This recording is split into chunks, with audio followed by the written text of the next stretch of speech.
तर बीडमध्ये पेपर सुरू असतानाच पेपरवर कॉपी सुद्धा पुरवली। जातेगाव परीक्षा केंद्रावर झेरॉक्स पुरवले। सीसीटीव्ही फुटेज बंद करून शिक्षकांनीच मुलांमध्ये कॉप्या पुरवल्यात। बकेटमध्ये उत्तरपत्रिका गोळा केल्या। अपडेट्स घेऊयात आमचे प्रतिनिधी योगेश काशीद यांच्याकडून। योगेश, शिक्षण मंडळानं मोठमोठे दावे केले होते, मात्र तरीही कॉपी होताना दिसतेच आहे।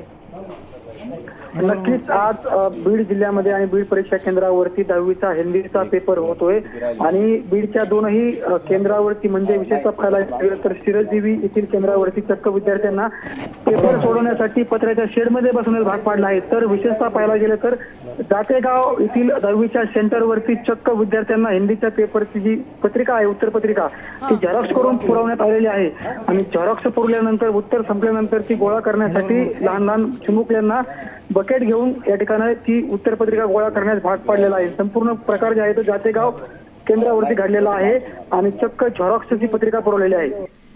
ठीक, धन्यवाद योगेश संपूर्ण माहितीसाठी। अत्यंत धक्कादायक अशा या दोन्ही बातम्या बीड जिल्ह्यातल्याच आहेत। एकीकडे जातेगावमध्ये बकेटमध्ये हिंदीच्या उत्तरपत्रिका घेतल्या आणि त्या विद्यार्थ्यांना पुरवल्यात। शिक्षकांनीच या सगळ्या उत्तरपत्रिका पुरवल्यात।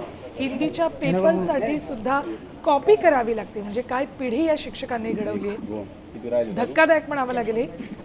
शिक्षकांनीच कॉपी पुरवली आणि दुसरीकडे पत्र्याच्या शेडमध्ये विद्यार्थ्यांना पेपर लिहायसाठी बसवले। त्याहून कॉपी पुरवण्याचा प्रकार धक्कादायक म्हणावा लागेल। बकेटमध्ये उत्तरपत्रिका आणल्या, शिक्षकांनीच या उत्तरपत्रिका मुलांपर्यंत पोहोचवल्या, ही कॉपी पोहोचवली।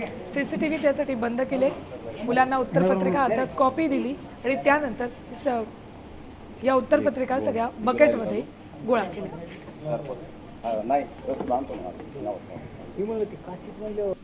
बीडमधला धक्कादायक प्रकार आहे। एकीकडे शिक्षण मंडळानं दावे केले होते की पथकं तयार केलेली आहेत, भरारी पथकं प्रत्येक केंद्रावर जातील आणि कुठेही कॉपी होणार नाही याची काळजी घेतली जाईल, त्यासाठी प्रत्येक हॉलमध्ये सीसीटीव्ही अनिवार्य केले होते। मात्र इथे तर शिक्षकांनीच कॉपी पुरवण्यासाठी सीसीटीव्ही बंद केले, कॉप्या पुरवल्या आणि त्यानंतर पुन्हा सीसीटीव्ही सुरू केले।